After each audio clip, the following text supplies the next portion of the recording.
thug, right? Hexound with my thug, right? Hexound with my thug, right? Smash on the street, smash on the street. When I cruising down damn airport, 내 친구들과 비행기 타고. Sebelumnya, saya akan memperkenalkan diri.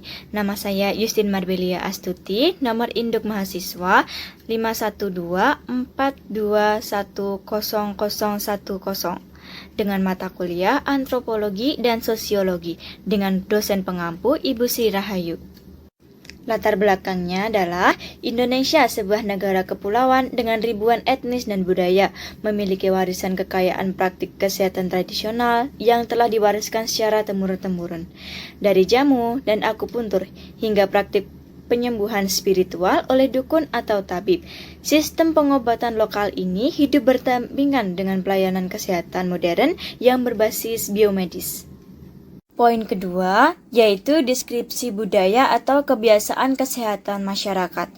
Masyarakat Indonesia memiliki beragam budaya kesehatan yang unik, dipengaruhi oleh agama, tradisi adat, lingkungan geografis, dan sejarah. Beberapa deskripsi kunci meliputi, yang pertama yaitu konsep sehat sakit. Banyak komunitas memiliki konsep sehat sakit yang holistik, tidak hanya terbatas pada dimensi fisik, keseimbangan dengan alam, harmoni sosial, dan kondisi spiritual sering dianggap esensial bagi kesehatan. Penyakit dapat dipandang sebagai akibat dari ketidakseimbangan kosmis, pelanggaran adat, gangguan roh halus, atau bahkan kutukan. Yang kedua, yaitu praktik promotif dan preventif tradisional.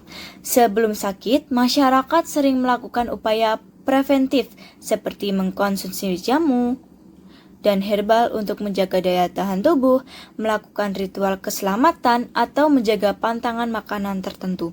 Yang ketiga yaitu praktik kuratif tradisional. Ketika sakit, pilihan pengobatan sangat bervariasi. Yang keempat yaitu penggunaan herbal dan ramuan tradisional. Sangat populer di Indonesia, baik yang diracik sendiri maupun dibeli dalam bentuk jamu kemasan, dipercaya lebih alami dan minim efek samping. Yang keempat yaitu pijat tradisional atau urut atau dipijit. Digunakan untuk berbagai keluhan dari pegal-pegal hingga pemulihan pasca persalinan. Yang keenam yaitu dukun, tabib, balian atau orang pintar. Peran mereka sangat sentral, terutama dalam kasus penyakit yang dapat dianggap non-medis atau ketika pengobatan modern tidak membuahkan hasil. Mereka sering menggunakan ritual, mantra, atau ramuan khusus. Yang ketujuh yaitu pengobatan alternatif spiritual, melibatkan praktik seperti ruqyah, sembahyang, atau meditasi untuk penyembuhan. Yang kedelapan yaitu peran keluarga dan komunitas. Keputusan terkait kesehatan seringkali merupakan keputusan kolektif yang melibatkan anggota keluarga senior, tokoh adat, ataupun pemimpin agama, bukan hanya individu. Yang kesembilan yaitu kecenderungan pengobatan berjenjang atau pluralis medis. Masyarakat seringkali tidak secara eksklusif memilih satu sistem. Mereka mungkin mencoba pengobatan tradisional terlebih dahulu dan jika tidak berhasil, baru beralih ke fasilitas kesehatan modern. Ada pula yang menggabungkan kedua pendekatan, misalnya minum jamu sambil minum obat resep dokter. Selanjutnya yaitu dampaknya terhadap sistem kesehatan modern, interaksi antara keyakinan budaya, praktik tradisional, dan sistem kesehatan modern menghasilkan berbagai dampak sebagai berikut. Yang pertama yaitu penundaan pencarian pengobatan medis. Masyarakat sering mencoba pengobatan tradisional terlebih dahulu yang dapat menunda penanganan medis yang diperlukan, terutama pada kondisi serius atau gawat darurat, berpotensi memperburuk prognosis. Yang kedua yaitu kurangnya kepatuhan pengobatan. Pasien mungkin menghentikan pengobatan medis setelah merasa membaik dengan pengobatan tradisional atau mengkombinasikan keduanya tanpa sepengetahuan tenaga medis yang dapat menyebabkan interaksi obat atau efek samping yang tidak diinginkan.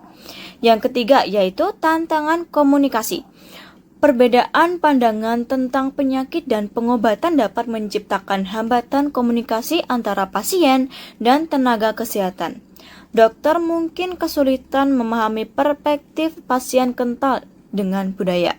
Yang keempat yaitu beban ganda pada sistem kesehatan. Sumber daya dan tenaga medis modern harus menghadapi kasus-kasus yang sudah pasrah karena penundaan, serta berupaya mengedukasi masyarakat tentang bahaya praktik tradisional yang tidak terbukti keamanannya. Yang kelima yaitu potensi kolaborasi dan integrasi. Di sisi lain, ada peluang besar untuk integrasi. Praktik tradisional yang terbukti aman dan efektif, misalnya akupuntur, herbal tertentu, dapat diintegrasikan ke dalam pelayanan primer. Pengetahuan tentang budaya lokal dapat meningkatkan penerimaan program kesehatan. Yang ketujuh, yaitu pengembangan pelayanan kesehatan berbasis budaya. Pemahaman ini mendorong pengembangan pendekatan pelayanan yang lebih responsif budaya dan di mana tenaga kesehatan dilatih untuk memahami dan menghargai keyakinan pasien serta berkomunikasi secara lebih efektif. Yang terakhir yaitu kesimpulan dan rekomendasi. Yang pertama yaitu kesimpulan. Eksplorasi ini menegaskan bahwa keyakinan nilai budaya dan praktik kesehatan tradisional adalah aspek fundamental dalam lanskap kesehatan masyarakat Indonesia. Keberadaan dan pengaruhnya sangat signifikan dalam membentuk perilaku pencarian kesehatan dan persepsi masyarakat terhadap penyakit dan pengobatan. Meskipun ada tantangan, terutama terkait dengan penundaan pengobatan dan potensi efek samping dari praktik yang tidak terregulasi, ada pula peluang besar untuk integrasi kolaborasi yang saling menguntungkan antara sistem kesehatan tradisional dan modern. Pendekatan yang sensitif budaya adalah kunci untuk meningkatkan efektivitas dan aksesibilitas pelayanan kesehatan di Indonesia. Yang kedua yaitu rekomendasi. Berdasarkan temuan dan analisis, beberapa rekomendasi bisa diajukan. Yang pertama, edukasi dan komunikasi sensitif budaya. Tenaga kesehatan perlu dibekali dengan pemahaman antropologi kesehatan dan keterampilan komunikasi lintas budaya untuk berinteraksi lebih efektif dengan pasien, menghargai keyakinan mereka, dan memberikan edukasi kesehatan yang relevan. Yang kedua, yaitu penelitian dan validasi ilmiah. Mendukung penelitian lebih lanjut terhadap praktik kesehatan tradisional yang populer untuk memvalidasi efikasi dan keamanannya.